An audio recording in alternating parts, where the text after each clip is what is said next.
안녕하세요. 11월 12일 매식경 시작하도록 하겠습니다. 자, 오늘은 몇 분에 끊을까요? 오늘도 오늘은 13분에 끊는 걸로 한번 해볼게요. 자, 지금 오늘 아마 기업은행 시험공고가 뜨겠지만 여러분들 미리미리 준비하신 분들이 반드시 좋은 성과가 있을 거예요. 지금 보니까 매식경하고 제가 면접의 정석에서 계속 다뤄드렸지만 잘 따라오신 분들이 지금 좋은 소식들이 있더라고요. 그래서 앞으로 여러분들도 하나하나씩 저하고 같이 해보시면 될 것 같습니다. 자, 첫 기사예요. 정말 우울하죠. 취지가 안 돼요. 2030 세대에 울리는 코로나 취업 한파. 통계청이 10월 고용 동향에서도 2030 세대를 중심으로 큰 폭으로 취업자 수가 줄었대요. 지난달 사회적 거리두기 단계 완화 조치에도 불구하고 고용 시장은 풀리지 않는 셈이다. 그래서 정말 어렵다. 나이를 연령을 불문하고 뭐예요? 어려워요. 60세 이상만 이제 고용률이 올라갔는데 결국 여러분들은 지금 20, 30대이기 때문에 이거하고 전혀 상관이 없죠. 그리고 특히 더 상관없는 이유는 뭐예요? 공채를 준비하니까 그런 거예요. 공채다 뭐 공채가 아니다 큰 차이는 없지만 그래도 우리가 지금 준비하고 있는 부분들이 여러분은 굉장히 힘든 것들을 준비하고 있기 때문에 뭔가 지금 실패를 하고 서류가 불합격이 된다고 해서 좌절할 필요는 거의 없다는 거예요. 그래서 결국은 아무튼 뭐 별 내용이 없네요. 그래서 아무튼 지금 취직은 전반적으로 어려운 상황이다. 그럼 그런 상황 속에서 여러분들이 조금 더 응집력 있게 그리고 조금 더 독하게 준비를 하시면 좋을 것 같다. 자, 두 번째 기사는 불티나게 팔리는 변액보험.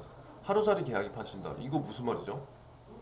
자, 보면은 이 변액보험이라는 게 지금 판매가 엄청 많이 되는데 이러한 것들이 여러분들 지금 보험사를 지원하는 친구들도 있지만 은행에서는 반카슈랑스를 하기 때문에 반카슈랑스를 토대로 해서 변액보험 같은 경우에 상당히 많이 팔아요. 그럼 이런 것도 관심을 갖고 있으면 그나마 괜찮다는 거죠. 자, 여기에서 우리가 볼 수 있는 거는 불안전 판매 주의보 이런 것들에 대해서 포커스를 좀 잘 맞춰보시면 될 것 같아요. 자, 국내 생명보험사들이 올해 들어 새로 유치한 변액보험 계약 규모가 1년 전에 비해 5천억 가까이 불어났대요. 그러면 생명보험사 입장에서는 초회보험료가 늘어났기 때문에 좋은 거다 이렇게 볼 수도 있지만 그 반면으로 보면 굉장히 우려스러운 것들이 있다는 거죠. 자, 우려스러운 대목은 이렇게 변액보험을 찾는 고객들이 눈에 띄게 많아지고 있지만 가입 후 제대로 계약을 유지하는 이들도 크게 준다. 이건 뭐예요? 계약은 늘어났지만 유지가 안 된다. 유지가 안 된다는 건 뭐예요? 계속적으로 고객 입장에서 보험료를 불입하지 않는다는 거죠. 그럼 왜 보험료를 불입하지 않을까? 이게 중요한 거예요. 자, 그건 왜냐면 이처럼 일단 팔고 보자. 팔고 보자는 식의 영업이 판을 치면서 변액보험을 둘러싼 불안전 판매 부작용이 커질 수 있다는 지적이 나오는 거예요. 이게 무슨 말이에요? 자, 봅시다. 자, 생명보험협회에 따르면 8월까지 생보사들이 변액보험에서 거둔 초회보험료 중 1조 7,342억이 초회보험료인데 전년 동기 대비해서 거의 40%가 늘어나는 거예요. 그러니까 변액 보험 시장이 엄청나게 커진 거죠. 그거는 확실한 팩트예요. 하지만 여기 용어가 나오는데 초회보험료는 뭐예요? 고객이 보험에 가입한 뒤 처음 납입한 보험료. 그러니까 예를 들어서 내가 오늘 10만 원짜리 보험에 가입했다. 그럼 그 10만 원이 초회 보험료로 잡히는 거고요. 이 초회 보험료는 보험업계의 성장성을 가늠하는 대표적 지표. 왜 성장성을 가늠할 수 있는 지표예요? 보험료가 계속해서 그 보험료로 들어가니까 이 보험료가 계속해서 계약이 들어가는구나. 이 보험사들은 계속해서 성장을 할 수 있겠다. 그런 걸로 지금 성장 지표로 가늠할 수 있다는 거죠. 자, 그러면 변액보험 시장에서 최근 가장 두각을 드러내고 있는 것은 미래에셋 생명이다. 변액보험을 팔고 있는 회사들이 굉장히 많아요. 그런데 그 중에서도 미래에셋 생명 상품이 굉장히 많은 인기를 끌고 있고 마케팅이 잘 되고 있다는 거예요. 자, 미래에셋 생명의 변액보험 초회보험료가 최대치를 기록했죠. 그 다음 프루덴셜 매트라이프 뭐 막 이렇게 되는데 자, 여러분들이 여기에서 우리가 알고 가야 될 건 뭐냐면 이렇게 변액보험 인기가 높아진 이유는 크게 세 가지로 요약될 수 있다는 거죠. 첫 번째 뭐예요? 소비자들의 수요가 확대됐다. 왜?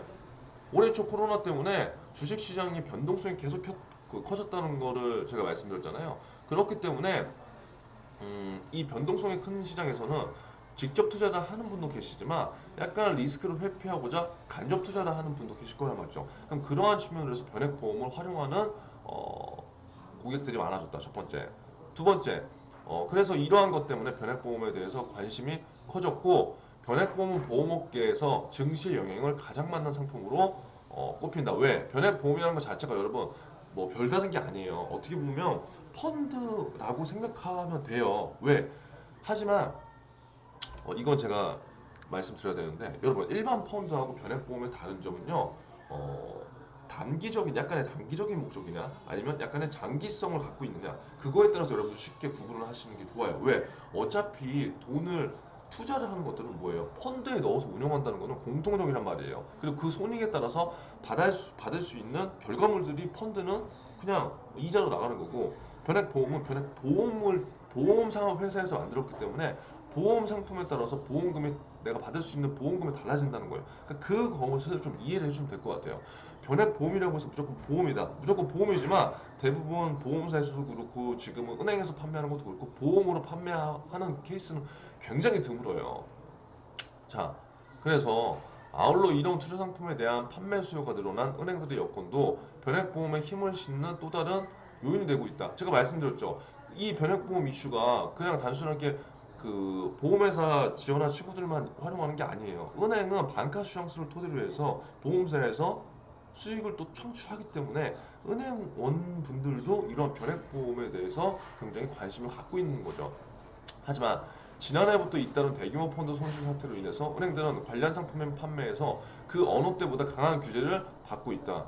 저금리로 이자 마진 축소가 불가피해지면서 각종 금융상품 영업을 통한 수수료 수요 확대에 주력해오던 은행들로서는 아쉬운 대목이다. 뭐예요? JLF ELS 이런 것들이 계속적으로 지금 규제를 맞다 보고 눈치를 보다 보니까 은행 입장에서는 뭐예요? 안 팔 수 없잖아요. 팔아야지 뭔가 남는데. 그렇죠. 저금리 때문에 이자 마진 축소가 계속적으로 예고가 되고 있고 그러면 영업을 어떻게든 해야 되는데 그러면 안 좋은 상황임에도 불구하고 영업을 해야 되는데 뭐가 좋을까라고 하는 대안이 바로 뭐다? 변액보험이다.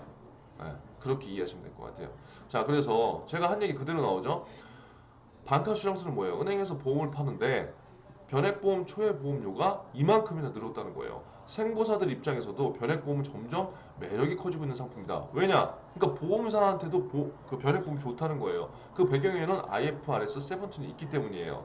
그래서 제가 이거를 지금 끝까지는 알겠지만 보험, 은행, 그다음 금융시장 전반적인 것들이 다 이렇게 연관되어 있는 거예요. 한쪽으로만 그 생각할 필요가 없어요.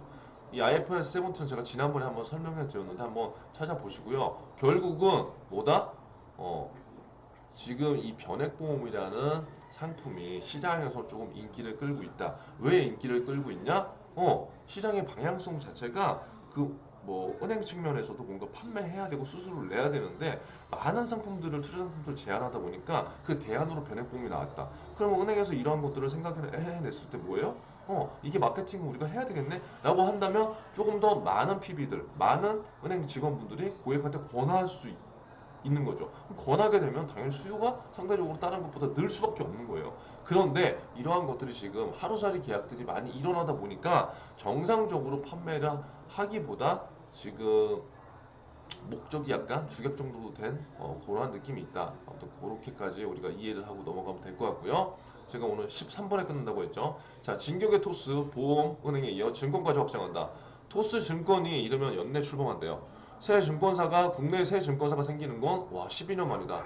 1,800명의 가입자를 확보한 모바일 금융 서비스 업체 토스가 보험과 인터넷 전문은행, PG 사업에 이어 증권업까지 진출. 그러니까 엄청나게 여러분 범위가 느는 거예요. 20, 30대 위주로 공략할 거래요. 아예 전략적인 거예요, 여러분. 이런 것들이. 토스증권은 출범 초기엔 주식과 채권, 펀드 중개에 집중한다는 계획이다. 자산 관리는 전문 투자 자문사 로봇 어드바이저 방안을 검토하고 있다. 토스 회원 1,800만 명 중 20대, 30대가 60%래요. 그러니까 타겟을 세워서 굉장히 잘 잡은 거예요. 그러니까 여러분들 이걸 보시면서 지금 만약에 이직을 할 생각을 하는 분들도 보고 있을 수 있잖아요. 그냥 다시 1, 2년 됐는데 다시 나와서 중고신입으로 간다기보다 경력을 현재 있는 데서 쌓고요. 이러한 인터넷 기업에 여러분들 진출하는 게 훨씬 더 나아요. 왜? 지금 토스가 보험, 은행, 증권까지 다 하고 있거든요. 그럼 경력 좀 쌓고 이쪽으로 가는 것도 여러분들 훨씬 더 여러분들 가치를 높일 수 있는 하나의 방법이라고요. 그리고 이런 것에서는 지금 공채를 제가 알기로는 대원 뽑지 않는데 수시청이나 그런 게 있으면 여러분들 지원해 보는 것도 하나의 좋은 그 대안이 될 수가 있어요. 얼마나 매력적인 곳인데 이런 것들이. 자, 그래서 보시면 토스가 지금 성장성이 엄청나게 지금 제가 봤을 땐 커질 것 같거든요. 기업 문화 자체도 그렇고요. 토스가 은행, 보험, 증권 등으로 사업 영역을 빠르게 확장하고 있다. 인터넷 전문은행 설립을 위해서 법인이 내년 하반기 출범입니다. 보험 계열인 토스 인슈런스 또 연말까지 100명의 보험 분석 매니저를 채용한 뒤에 한다. 제가 알기로는 여기에 100명도 그냥 공채였어요. 연봉 한 4천만 원에. 그러면 지금 기존에 나와 있는 보험 설계사 분들의 그런 영업과는 완전히 다른 거거든요. 그러니까 이러한 것도 여러분들이 꾸준하게 금융권에 관심을 갖고 있으면 메리트가 있어요. 인력 채용도 활발하죠. 뭐예요? 경력 입사자에게 연봉의 1.5배. 그러니까 여러분 지금 만약에 금융권에 있고 이직을 생각하는 분들이 있다면 제가 봤을 때 굉장히 좋은 대안이 될 수 있다. 이건 뭐냐? 은행 ELF 1인당 판매한도 2억을 한도로 검토하고 있다는 소리. 은행이 판매하는 ELF의 1인당 판매 한도가 정해진대요. 상품별로 차이가 있지만 중형 상품의 경우 최대 2억 원 수준에 검토된다. 이게 결정되면 은행원들은 한도를 넘어서 판매할 수 없다. 왜 이래요? 왜? 계속 이슈가 터졌으니까. 너무 무리해서 영업을 하지 말자. 그리고 인당 그 한도 규제를 둬서 리스크를 최대한 줄이겠다는 그런 거예요. 자, 비예금 상품 모범 기준에 따른 것이다. 예금, 카드, 대출, 보험 등 일부 상품을 제외하고 은행에서 취급하는 투자 상품에 고객별 판매 한도를 설정해야 된다. 모범 기준에는 이렇게 돼 있다. 그래서 여기 보시면 1등급, 2등급 막 있죠. 이런 것도 여러분들이 다 볼 필요는 없고요. 중요한 건 뭐예요? 어, 사모펀드 이슈가 있었기 때문에 여러분 이러한 것들이 이슈가 계속 생겨나는 거예요. 왜냐? 금융 당국에서는 리스크를 줄이기 위해서 소비자를 보호하기 위해서 대책을 뭔가 마련해야 되겠죠. 그 대책 중에 하나가 이러한 것으로 우리가 해석할 수 있다는 걸 말씀드리면서 제가 13분 했기 때문에 이 나머지 두 개 내용은 내일 한번 해보도록 하겠습니다. 지금 신한은행 최종 면접 가시는 분들 있잖아요.